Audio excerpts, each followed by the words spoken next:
Огненный матч Галатасарай-МЮ. Мбаппе интересен двум топ-клубам АПЛ. Условия Ювентуса по Санчо. Обо всем этом и многом другом вы узнаете в этом ролике. А перед его началом я хотел бы сказать, что у меня есть группа ВКонтакте и Телеграм-канал, в которых выходят актуальные новости из мира футбола. Ссылки на них вы сможете найти в описании к этому ролику.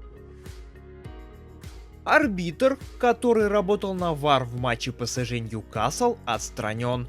УЕФА отстранил видеоассистента судьи Томаша Квитковского от работы на матче ЛЧ между Реал Сосьедадом и Зальцбургом. Во вторник Квитковский рекомендовал главному арбитру матча ПСЖ Ньюкасл назначить пенальти в добавленное время в пользу парижан за игру рукой. Кильян Мбаппе забил с точки, и хозяева избежали поражения.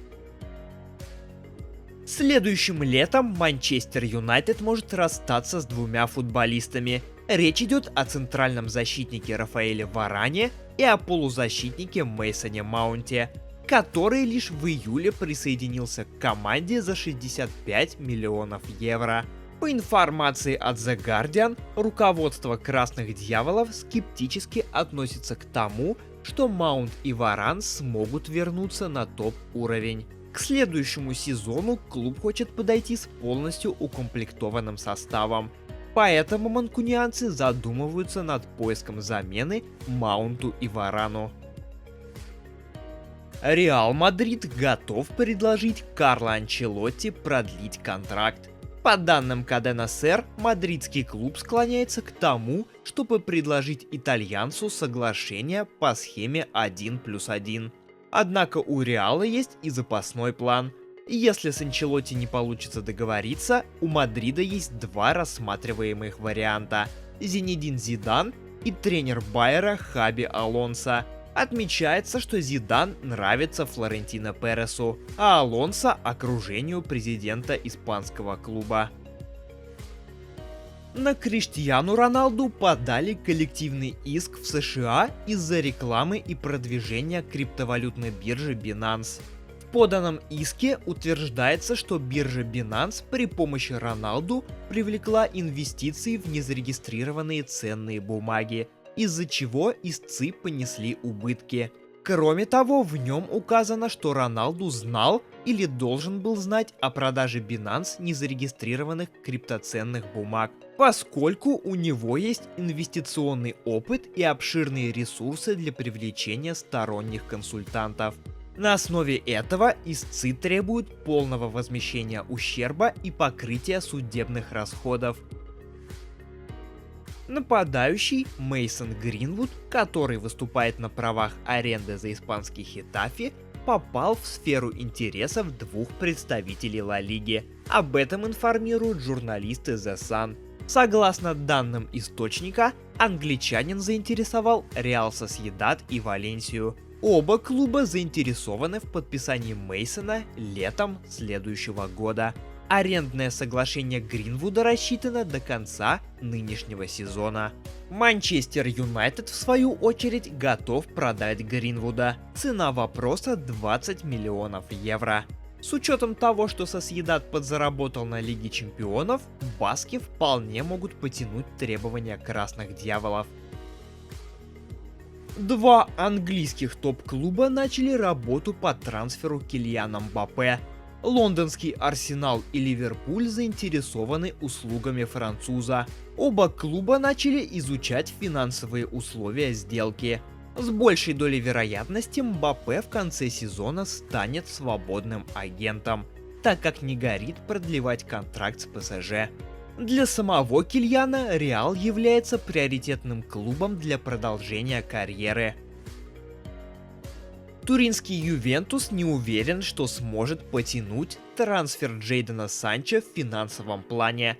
По информации от Tuttosport, старая сеньора хочет арендовать футболиста с правом выкупа, но и тут есть проблема. Ювентус опасается, что не сможет потянуть нынешнюю зарплату Санчо, которая составляет почти 15 миллионов евро в год. Итальянский клуб надеется, что Манчестер Юнайтед поможет покрывать зарплату англичанина. противном случае команда Массимилиано Аллегри не потянет трансфер. Сам Санчо зимой хочет покинуть МЮ. Руководство клуба разделяет желание англичанина, ведь игрок не намерен мириться с тренером Эриком тен Хагом. Манчестер Юнайтед продолжает настаивать на трансфере полузащитника Жуао Невиша из Бенфики. По информации от инсайдера Флориана Плеттенберга, португалец является главной трансферной целью манкунианцев. Несмотря на желание Бенфики расставаться с молодым футболистом этой зимой, руководство Орлов ничего не сможет поделать, если МЮ заплатит отступные в размере 100 миллионов евро. В подобной ситуации Бенфика оказывается уже не в первый раз. Год назад то же самое было с Энцо Фернандесом, который перешел в Челси за 121 миллион евро. Жуао Невиш ранее также был интересен таким клубам, как Мюнхенская Бавария и Манчестер Сити. Каталонская Барселона гарантировала себе 70,5 миллионов евро доходов в Лиге Чемпионов. Во вторник испанский клуб одержал победу над Порту, чем обеспечил себе место в плей-офф.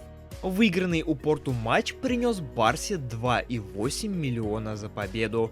Еще 9,6 каталонцы получат за выход в плей-офф. До этого Барселона гарантировала себе 58 миллионов евро, включая выплаты за исторический рейтинг, игру в групповом этапе и бонусы за 3 победы. Вчера прошел матч пятого тура группы А Лиги Чемпионов между Галатасараем и Манчестер Юнайтед. На 11-й минуте матча аргентинец Алехандро Гарначо открыл счет и вывел МЮ вперед с передачи Бруно Фернандеша. Спустя лишь 7 минут Фернандеш уже сам увеличил преимущество манкунианцев. На 29-й минуте полузащитник Галатасарая Хаким Зиеш отыграл один мяч. На 55-й Скотт Мактоминей вернул преимущество в 2 мяча с передачи Аарона Ван-Бисаки. Спустя 7 минут Зиеш снова поразил ворота Андре Онана. А на 71-й минуте полузащитник Галатасарая Керем Актюркоглу сравнял счет, голевая в активе Зиеша. Игра закончилась со счетом 3-3. Галатасарай поднялся на вторую строчку группы А, набрав 5 очков в 5 играх, а МЮ находится на последнем месте